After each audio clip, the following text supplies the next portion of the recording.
الحمد لله وحده والصلاة والسلام على من لا نبي بعده أما بعد فأعوذ بالله من الشيطان الرجيم بسم الله الرحمن الرحيم ولا تصعر خدك للناس ولا تمش في الأرض مرحا إن الله لا يحب كل مختال فخور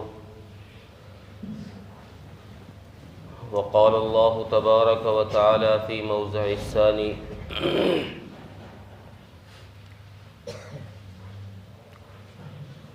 وقال ربكم ادعوني أستجب لكم إن الذين يستكبرون عن عبادتي سيدخلون جهنم داخرين قال النبي صلى الله عليه وسلم من كان له قلب من مثقال ذرة من كبر لا يدخل الجنة وقال النبي صلى الله عليه وسلم ثلاث لا يكلمهم الله يوم القيامة ولا يزكيهم ولا ينظر إليهم ولهم عذاب أليم شيخ زاني وملك كذاب وعائل مستكبر او كما قال عليه الصلاة والسلام۔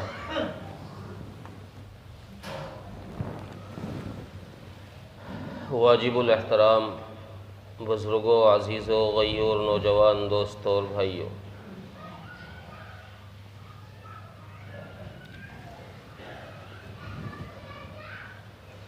جو قرآن کریم کی آیت میں نے ابھی تلاوت کی ہے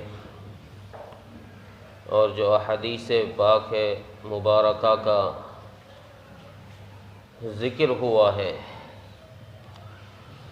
ان کے اندر اللہ تبارک و تعالی نے ایک بہت بڑے گناہ سے بچنے کی تاکید کی ہے، اس گناہ کی قباحت کو، اس کی برائی کو بیان کیا ہے۔ اور بھی قرآن کریم کے اندر کئی جگہ پر اس گناہ سے روکا گیا ہے، بچنے کی تاکید کی گئی ہے، احادیث مبارکہ میں بھی اس سے روکا گیا ہے۔ جس گناہ کا قرآن نے ان آیتوں کے اندر ذکر کیا ہے، اس گناہ کا نام ہے تکبر۔ تکبر ایسا گناہ ہے کہ جو اللہ کو بالکل بھی پسند نہیں۔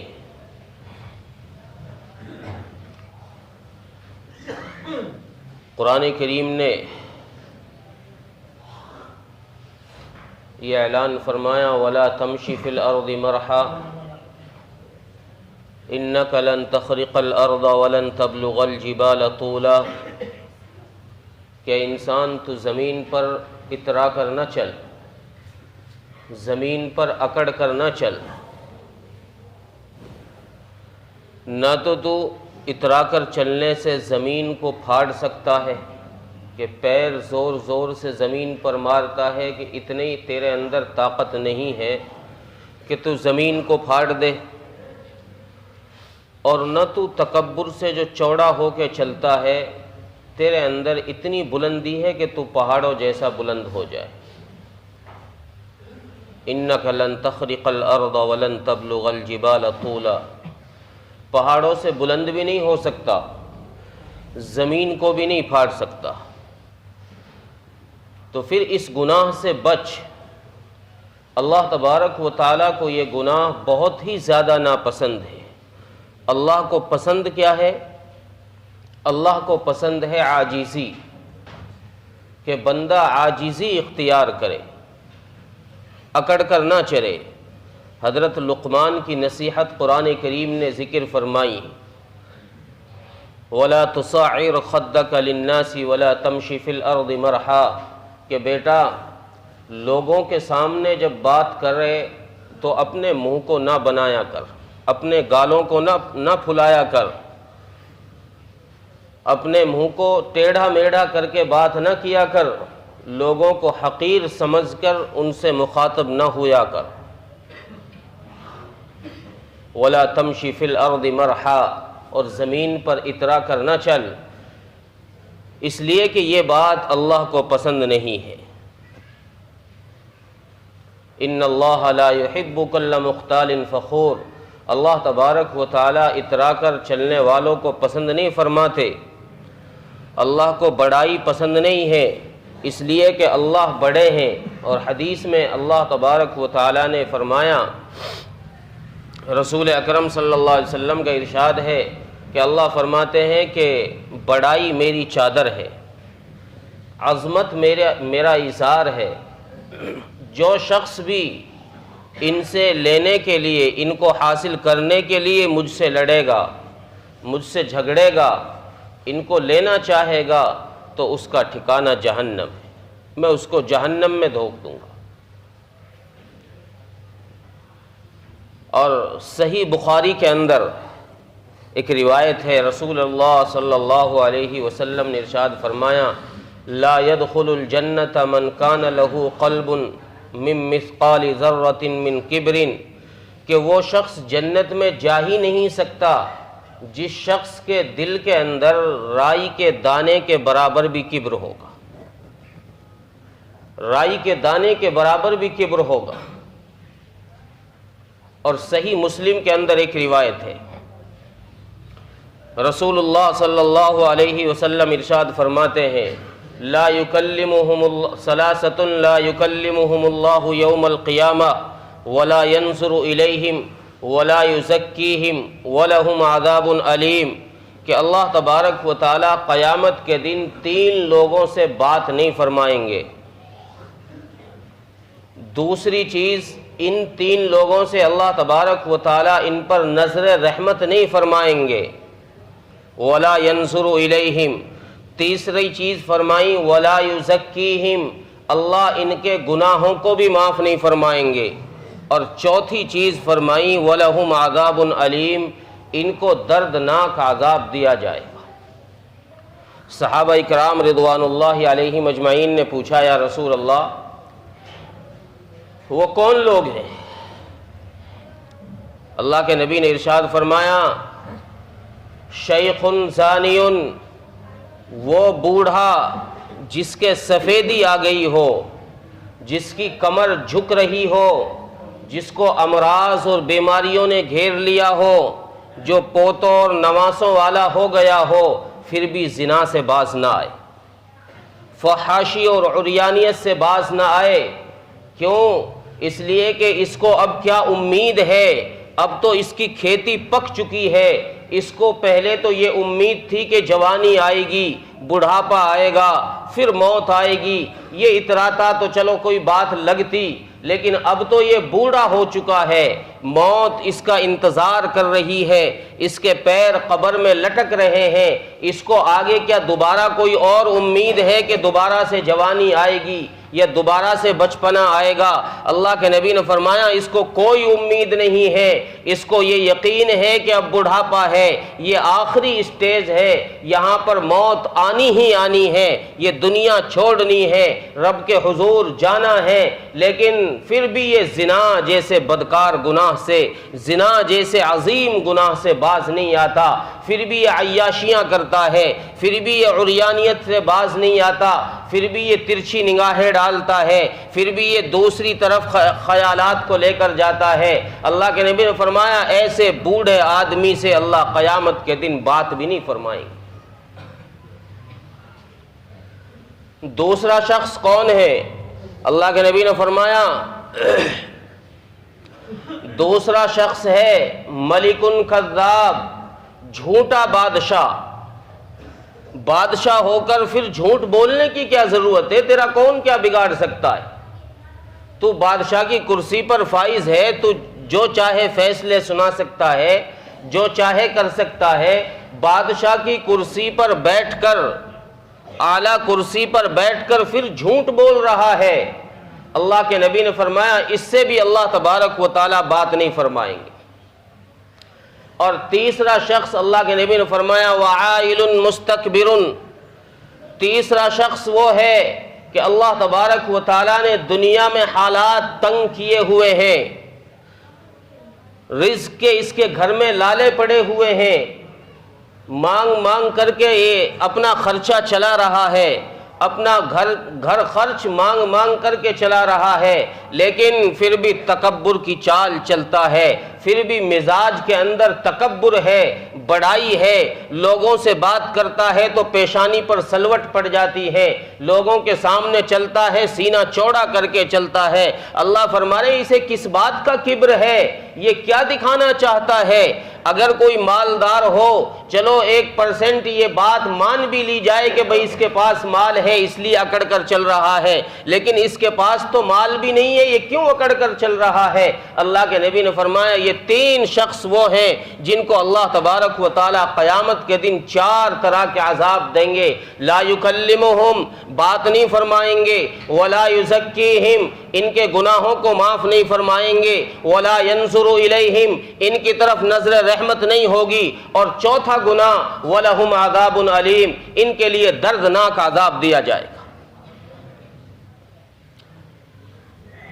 صحیح مسلم کی روایت ہے۔ پھر صحابہ کرام رضوان اللہ علیہم اجمعین نے پوچھا یا رسول اللہ کوئی شخص اچھے کپڑے پہنتا ہے، یا رسول اللہ کوئی شخص اچھے جوتے پہنتا ہے، کوئی شخص اچھا لباس پہنتا ہے، اچھی جوتیاں پہنتا ہے، کیا یہ بھی کبر کے اندر داخل ہے؟ کیا یہ بھی تکبر میں داخل ہے؟ اللہ کے نبی نے فرمایا تکبر کی صفات بیان فرمائیں کہ تکبر کہتے کس کو ہیں؟ اللہ کے نبی نے فرمایا غمت الحق، کہ حق بات کو جھٹلا دینا، حق بات کو ٹھکرا دینا، اور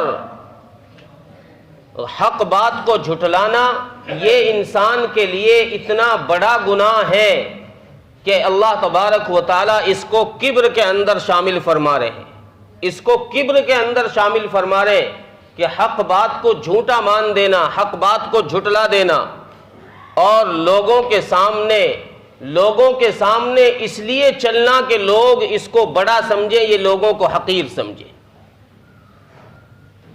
وَبَطَرُ النَّاسِ، لوگوں کو حقیر سمجھنا یہ تکبر کی علامت بتلائی۔ حق بات کو ٹھکرانا اور لوگوں کو حقیر سمجھنا، لوگوں کو گھٹیا سمجھنا، لوگوں کو کمزور سمجھنا، یہ علامت بتلائی ہے کہ یہ تکبر کی علامت ہے۔ اگر کوئی اس نیت سے کپڑے پہن رہا ہے، اس نیت سے جوتے پہن رہا ہے، اس نیت سے مکان بنا رہا ہے کہ لوگوں کو حقیر سمجھے، اور اس کے ذہن میں یہ ہو کہ لوگ مجھ کو بڑا سمجھیں، لوگوں کی نظر میں میں بڑا بن جاؤں، لوگ چھوٹے ہو جائیں میری نظر میں، اس نیت سے اگر کوئی عمل کر رہا ہے تو یہ کبر کے اندر داخل ہے، یہ تکبر کے اندر داخل ہے۔ اور تکبر اللہ تبارک و تعالیٰ کو بالکل پسند نہیں ہے۔ بہت ساری احادیث میں اس کی ممانعت، اس کی مذمت بیان کی گئی ہے، اس سے بچنے کی ترغیب دی گئی ہے، اور تکبر کے اسباب لکھے ہیں کہ تکبر آتا کس وجہ سے ہے، سبب کیا ہے تکبر کے آنے کے۔ ان میں پہلا سبب لکھا ہے علم، کہ علم کی وجہ سے انسان کے اندر عجب پیدا ہو جاتا ہے، میں بڑا عالم ہوں، میں بڑا جاننے والا ہوں، میں ہر سوال کا جواب دے دیتا ہوں، جو مجھ سے کوئی سوال کرتا ہے میں فوراً اس کا جواب چٹکیوں میں دے دیتا ہوں، میں بڑا پڑھا لکھا ہوں، بڑا جانکار ہوں، میرے برابر کوئی علم والا نہیں ہے۔ یہ تکبر کی پہلا سبب بتایا ہے کہ علم کا انسان کے اندر آ جانا یہ تکبر کا پہلا سبب ہے۔ دوسرا سبب فرمایا کہ خوبصورتی، حسن کا آ جانا، کہ انسان دوسروں کو حقیر سمجھنے لگے، گھٹیا سمجھنے لگے، اپنی خوبصورتی کو لوگوں کے سامنے دکھانے کے لیے نکلے، اور اس نیت سے نکلے کہ لوگ میری واہ واہی کریں اور اپنے اوپر لعنت و ملامت کریں۔ تیسرا سبب فرمایا حسب و نسب، کہ اس حسب و نسب کی وجہ سے بھی انسان اپنے آپ کو بڑا سمجھتا ہے کہ میں بڑا خاندان سے ہوں، میرا خاندان فلاں ہے، میں فلاں خاندان سے ہوں، میرا باپ یوں تھا، میرا دادا یوں تھا، وہ وہاں منسٹر تھا، وہ اس پوسٹ پر تھا، میں تو بڑے اعلیٰ خاندان سے ہوں۔ انسان حسب و نسب کو بھی بعض دفعہ تکبر کے لیے دکھاتا ہے، لوگوں میں بیٹھتا ہے تو خواہ مخواہ اپنی واہوائی شروع لینے کے لیے اپنی باتیں شروع کر دیتا ہے کہ میں یوں ہوں، میرا باپ یوں تھا، میرا دادا یوں تھا۔ وہ انسان تکبر کے لیے پتہ نہیں کیا سے کیا باتیں چھیڑنا شروع کر دیتا ہے۔ اور چوتھی علامت تکبر کی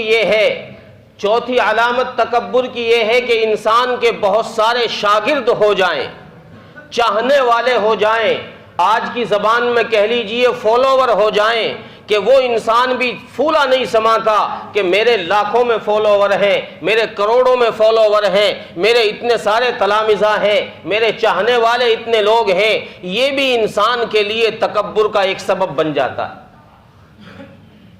اور ایک پانچواں سبب یہ ہے کہ انسان کے پاس دولت آ جائے، انسان اس دولت کے نشے میں بھی اپنے آپ کو پھر دوسروں سے افضل سمجھنے لگتا ہے۔ حالانکہ یہ ساری وہ چیزیں ہیں جو اللہ تبارک و تعالیٰ کی طرف سے نعمت ہے، جو اللہ کی طرف سے نعمت ہے، اللہ جس کو چاہے دے دیتے ہیں، جس سے چاہے چھین لیتے۔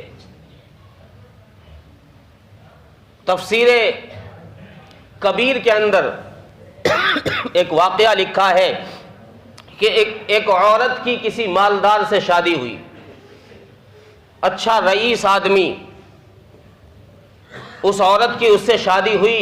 وہ عورت کہتی ہے کہ ہماری زندگی اچھی گزر رہی تھی، ایک دن ہم دونوں میاں بیوی اپنے گھر میں کھانا کھا رہے تھے، کسی نے دروازے پر آ کر دستک دی اور اللہ کے نام پر سوال کیا کہ میں فقیر غریب آدمی ہوں، میں نے صبح سے کچھ نہیں کھایا، کچھ کھانے کے لیے دو۔ وہ عورت کہتی ہے کہ میرے شوہر کو غصہ آیا اور وہ باہر آیا، دروازے پر آیا اور اس نے اس فقیر کا گریوان پکڑ کر جھنجھوڑا۔ آج کی زبان میں کہہ لیجئے کہ اس نے یوں کہا اس فقیر سے، تو نے آ کر مجھے ڈسٹرب کر دیا، تو کون ہوتا ہے ڈسٹرب کرنے والا؟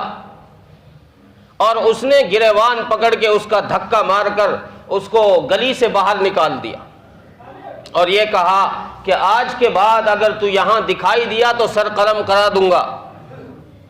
یہ عورت کہتی ہے کہ ابھی چند دن گزرے تھے، کچھ وقت گزرا تھا، اللہ تبارک و تعالیٰ کی اس امیر پر ایسی پکڑ آئی کہ اس کا سارا مال ہلاک ہو گیا اور اس پر غربت کے آثار آ گئے۔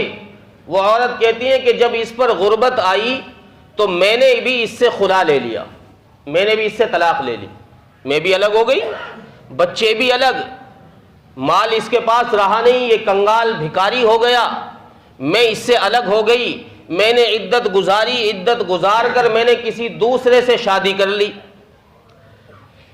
اب جس دوسرے شوہر سے میں نے شادی کی، اتفاق سے میں اس کے ساتھ بیٹھ کر کھانا کھا رہی تھی تو اس کے دروازے پر بھی کسی فقیر نے آ کر دستک دی۔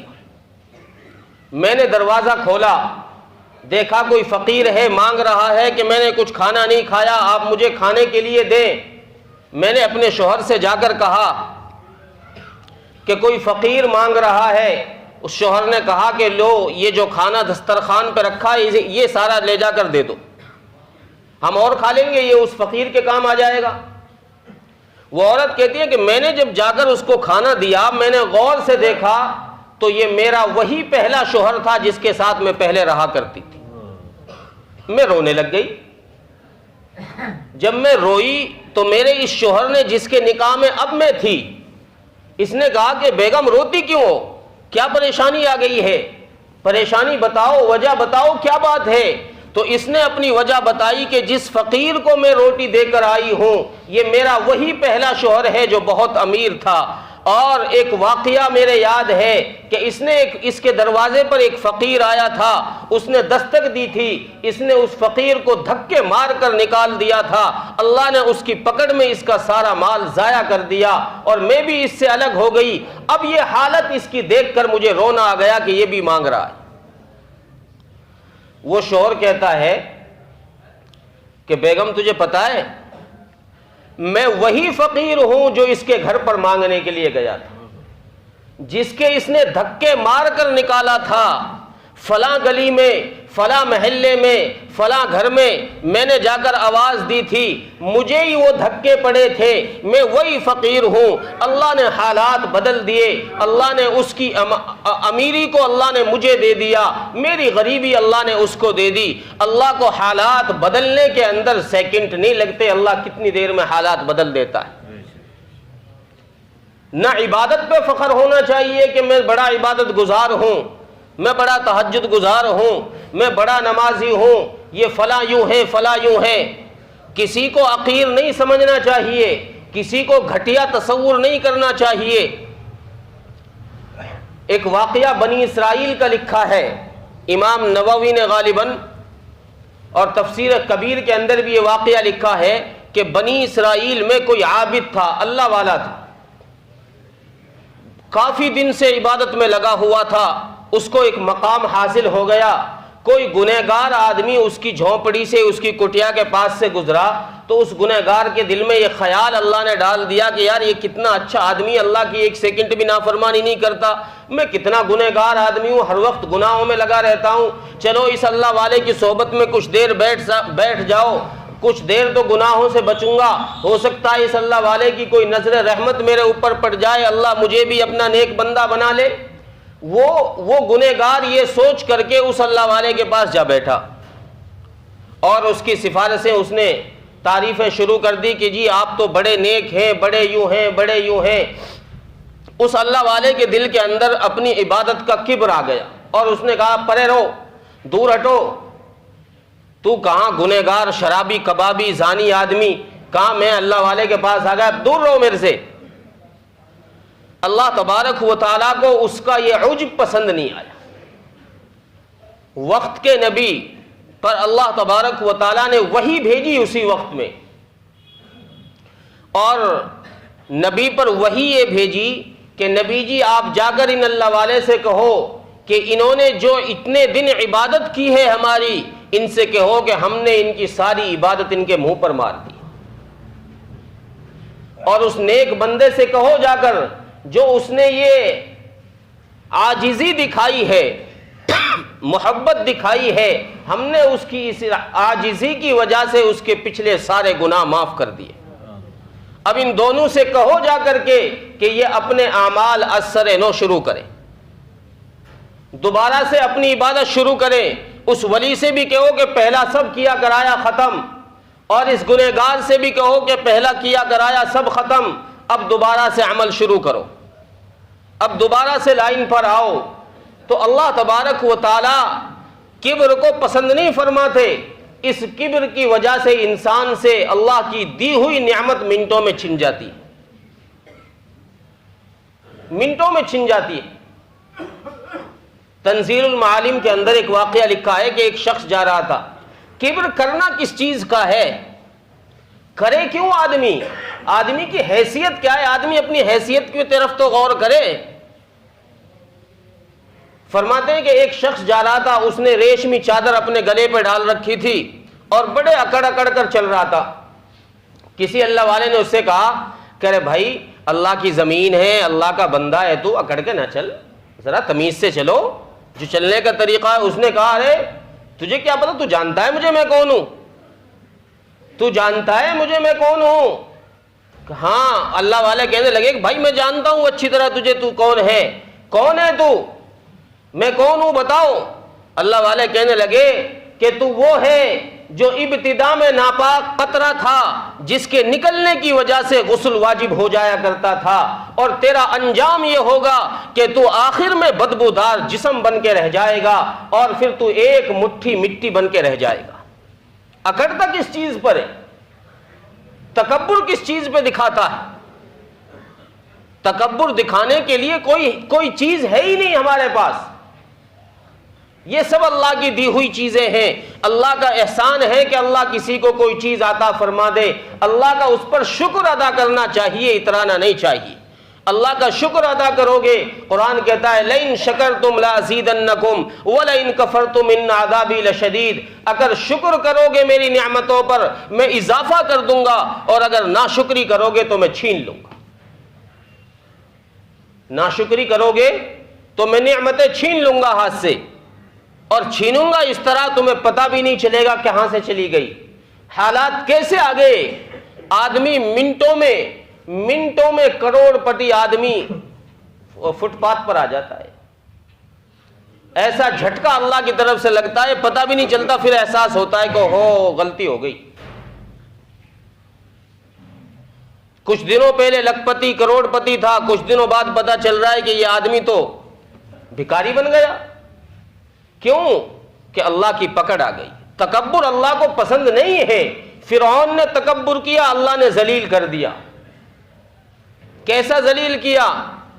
ایسا ذلیل کیا کہ قیامت تک کے لیے لوگوں کو نشانی بنا کے رکھ دیا۔ نہ زمین اٹھ سکتی ہے، نہ پانی اٹھ سکتا ہے۔ لوگوں کو عبرت بنا کے دکھا دیا کہ یہ متکبر ہے، یہ تکبر کرنے والا ہے۔ ایسے تکبر کرنے والوں کا ہم یہ انجام کرتے۔ نمرود کا کیا حشر کیا، تکبر کیا، اللہ نے لنگڑے مچھر کے ذریعے سے ذلیل کرا کے رکھ دیا۔ جو پبلک اس کو سجدہ کیا کرتی تھی، انہی لوگوں کے ذریعے سے اللہ نے سر میں جوتے پڑوا کر ذلیل کیا، اور ایک حقیر سی مخلوق لنگڑے مچھر کے ذریعے سے ہلاک کر دیا۔ کس چیز پر تکبر ہے؟ قارون نے تکبر کیا، کیا حشر نکلا، انجام کیا نکلا؟ حضرت موسیٰ سے کہنے لگا کہ نہیں جی میں نہیں دیتا، تو یہ چاہتا ہے زکوٰۃ اس لیے دوں کہ میرا مال تیرے پاس آ جائے، میں غریب ہو جاؤں تو امیر ہو جائے، میں نہیں دیتا یہ۔ حضرت موسیٰ نے اور حضرت موسیٰ پر الزام عائد کر دیا، کسی عورت کو لایا بہلا پھسلا کر، 1000 درہم دیے لایا اور حضرت موسیٰ پر الزام لگوا دیا۔ حضرت موسیٰ نے اللہ سے دعا کی کہ اللہ یہ تو تیرے نبی پر الزام تک لگا رہا ہے، تو اس کو اپنی پکڑ میں لے۔ اللہ نے فرمایا موسیٰ زمین تیرے اختیار میں، جیسا تو چاہے کر لے۔ حضرت موسیٰ نے زمین کو حکم دیا، زمین دھسا جا اس کو، کھا جا اس کو۔ اللہ نے قارون کو اس کے خزانوں سمیت اور اس کے ساتھی، چونکہ روایات میں ہے، تفسیر کبیر کے اندر ہے کہ حضرت موسیٰ نے جب اس کے لیے بد دعا کی تو حضرت موسیٰ نے یہ اعلان فرمایا کہ بھئی جو میری ماننے والے وہ میری طرف آ جائیں، جو قارون کی ماننے والے ہیں اس کے پاس رہیں۔ مفسرین لکھتے ہیں کہ قارون کے ساتھ 2 آدمی اور تھے، اس کے ساتھ اس کی صف میں، اللہ نے ان دونوں کو اور قارون کو خزانوں سمیت دھسا دی۔ تو تکبر یہ اللہ کو بالکل پسند نہیں ہے، اس لیے ہم سب اس چیز سے اللہ سے پناہ مانگیں، اللہ سے توبہ کریں کہ اللہ ہماری زندگیوں سے یہ بڑا سنگین جرم نکال دے اور اللہ ہماری زندگیوں میں عاجزی داخل کر دے۔ اللہ عمل کی توفیق عطا فرمائے۔ وآخر دعوانا الحمدللہ رب العالمین۔